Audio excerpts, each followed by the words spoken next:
ფაგავად გიტა როგორც ასეთი, თავი მეათე, აბსოლუტის სიდიადე, ლექსი მე-16.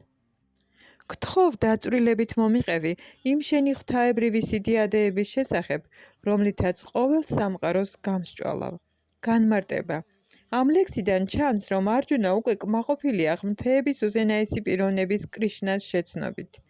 კრიშნას წყალობით არჯუნას არ აკლია პირადი გამოცდილება, გონება, ცოდნა და ყველაფერი, რაც შეიძლება ადამიანმა მთელი ამ თვისებებით შეიძინოს. მან გაიგო, რომ კრიშნა ღმრთების უზენაესი პიროვნებაა. მას აღარაფერი აეჭვებს, მაგრამ კრიშნას მაინც თხოვს მისი ყოვლის გამჭოლი ბუნების განმარტებას.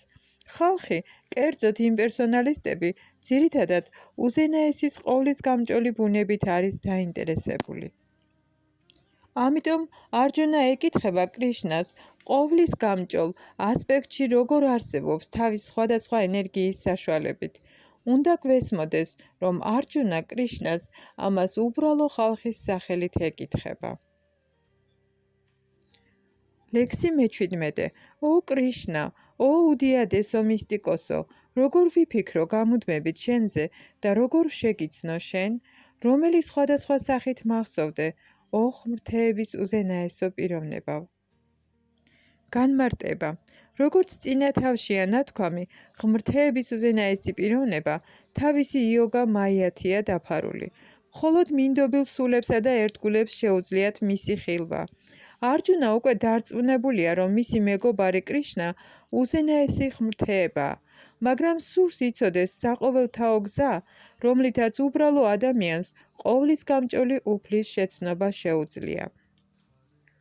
უბრალო ადამიანებს დემონებისა და ათეისტების ჩათვლით არ შეუძლიათ კრიშნას შეცნობა, ვინაიდან თავისი ენერგიით იოგა მაიათია დაფარული.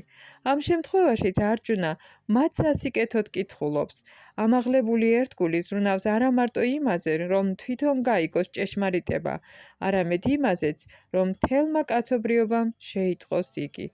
ამრიგად, რა კი არჯუნა ვაიშნავი ერთგულია, თავისივე წყალობით უბრალო ადამიანებისთვის გასაგებს ხდის უზენაესი უფლის ყოვლის გამჭოლობას. იგი განსაკუთრებით მიმართავს კრიშნას, როგორც იოგინს, ვინაიდან შრი კრიშნა ენერგია იოგა მაიას მეუფეა, რომლის საშუალებითაც იგი უბრალო ადამიანისთვის ხან ხილულია, ხან დაფარული.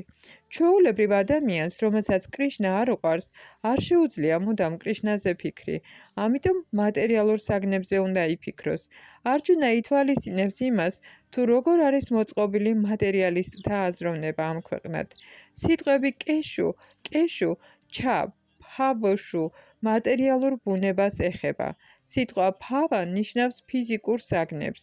ვინაიდან მატერიალისტებს არ შეუძლიათ კრიშნას სულიერად შეცნობა, მათ ეძლევათ რჩევა, გონება ფიზიკურ საგნებს მიაყრონ და სცადონ იმის აღქმა, თუ როგორ ავლენს კრიშნა საკუთარ თავს ფიზიკური სახეებით. ლექსი მე-19. ო ჯანართანა, გთხოვ, კვლავ დაწვრილებით დამიხასიათე შენი სიდიადეების იდუმალი ძალა. მე ვერასოდეს დავკმაყოფილდები შენ შესახებ მოსმენით, ვინაიდან რაც მეც ვისმენ, მით უფრო მეტად მსურს ვიგემო შენი სიტყვების ნექტარი. განმარტება. იგივე რამ უთხრეს სუტა გოსვამის ნაიმეშარანის რშებმა, რომელთა შორის მთავარი შაუნაკა იყო. აი ეს განაცხადიც. ადამიანს არასოდეს მობეზრდება კრიშნას ტრანსცენდენტული გართობების გამუდმებით მოსმენა, ვისაც შესანიშნავი საგალობლებით ასხამენ ხოტბას. ვისაც კრიშნასთან ტრანსცენდენტული ურთიერთობა აქვს დამყარებული, ყოველ წამს ტკბებიან უფლის გართობათა აღწერილობით. ამდენად, არჯუნას აინტერესებდა მოესმინა კრიშნაზე, განსაკუთრებით კი იმაზე, თუ როგორ რჩება იგი ყოვლის გამჭოლ უზენაეს უფლად. ახლა კი რაც შეეხება ამ რტამს ანუ ნექტარს ნებისმიერი მოთხრობა თუ ამბავი, რომელიც კრიშნას ეხება, ნექტარს გავს. ამ ნექტარის შეგრძნება კი პრაქტიკული გამოცდილებით შეიძლება.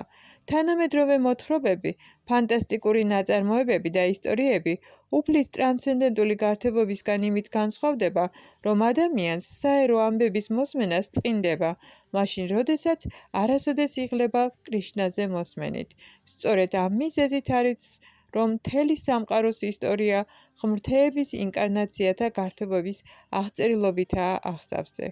პურანები გარდასულ საუკუნეთა ისტორიებია, რომლებშიც უფლის სხვადასხვა ინკარნაციათა გართობებია მოთხრობილი. მრავალჯერ წაკითხვის მიუხედავად, ამ წიგნებში მოთხრობილი ამბები მუდამ უბერებელია. ღმრთების უზენაესმა პიროვნებამ თქვა: დიახ, მე მოგიყვები ჩემი დიდებული გამოვლინებების შესახებ, მაგრამ მხოლოდ ყველაზე მთავარს, ო არჯუნა, რამე თუ ჩემი სიდიადე უსაზღვროა. კრიშნას დიდებულება და სიდიადეები წარმოუდგენელია. ინდივიდუალური სულის გრძნობები შეზღუდულია და არ აძლევს კრიშნას მოქმედებების მთლიანად გაგების საშუალებას. მიუხედავად ამისა, ერთგულები ცდილობენ კრიშნას შეცნობას, მაგრამ არა იმ მოსაზრებით, რომ ოდესმე შეძლებენ კრიშნას ბოლომდე შეცნობას. პირიქით, კრიშნასთან დაკავშირებული ამბები იმდენად სასიამოვნოა, რომ ერთგულებისთვის ნექტარს გავს. ერთგულები ამგვარად ტკბებიან. კრიშნას სიდიადეებსა და მის სხვადასხვა ენერგიებზე საუბარი წმინდა ერთგულებს ტრანსცენდენტულ სიამოვნებას ანიჭებს. ამიტომ სურთ ისმინონ და ისაუბრონ მასზე. კრიშნა მიცის, რომ ცოცხალ არსებებს არ ესმით, რაოდენ უსაზღვროა კრიშნას სიდიადეები. ამიტომ თანახმაა მოგვითხროს თავისი სხვადასხვა ენერგიის მხოლოდ ძირითადი გამოვლინებები. მეტად მნიშვნელოვანია სიტყვა პრათანიატა, მთავარი, ვინაიდან ჩვენ უზენაესი უფლის მთავარი დეტალების მხოლოდ მცირე ნაწილის გაგება შეგვიძლია, რამე თუ მისი ნიშან-თვისებები უსაზღვროა და ყველას შეცნობა შეუძლებელია. ვიფუდი კი, როგორც ამ ლექსშია ნახმარი, ეხება იმ სიდიადეებს, რომლითაც კრიშნა მთელ გამოვლინებას მართავს.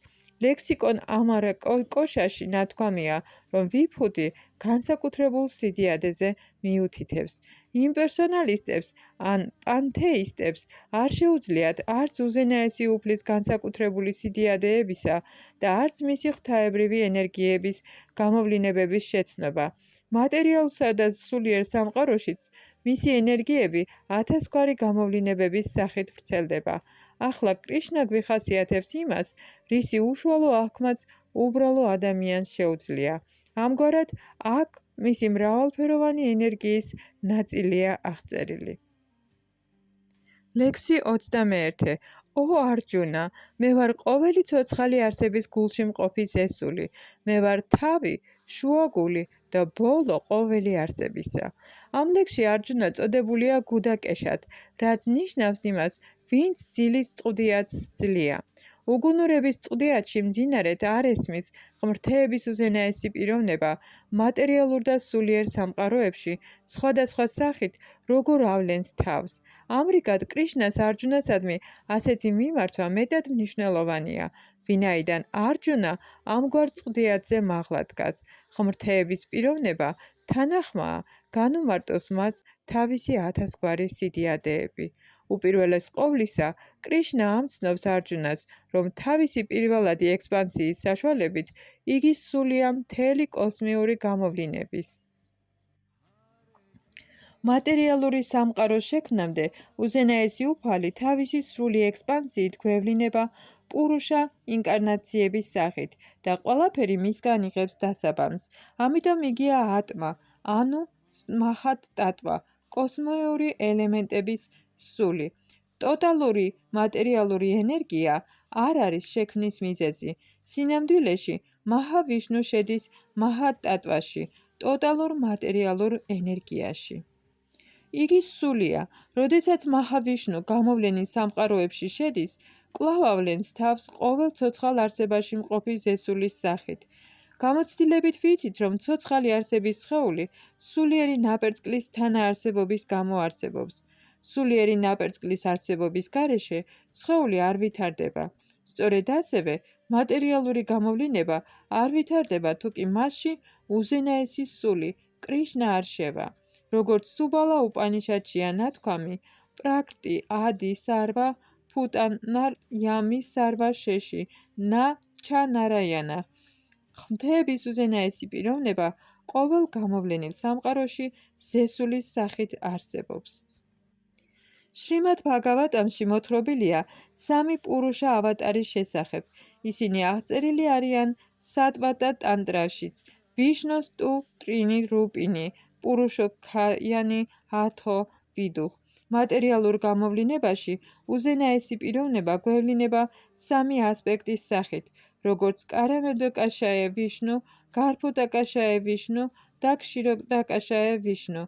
მაჰავიშნუ, ანუ კარანოდაკაშაე ვიშნუ აღწერილია ბრაჰმა სამჰიტაში. ყოველ მიზეზს და მიზეზი უზენაესი უფალი კრიშნა კოსმოსურ ოკეანეში განისვენებს, როგორც მაჰავიშნუ. ამიტომ ღმერთების უზენაესი პიროვნება ამ სამყაროს საწყისი, კოსმიურ გამოვლინებათა მასულთქმულებელი და ყოველი ენერგიის დასასრულია. ჰარე კრიშნა.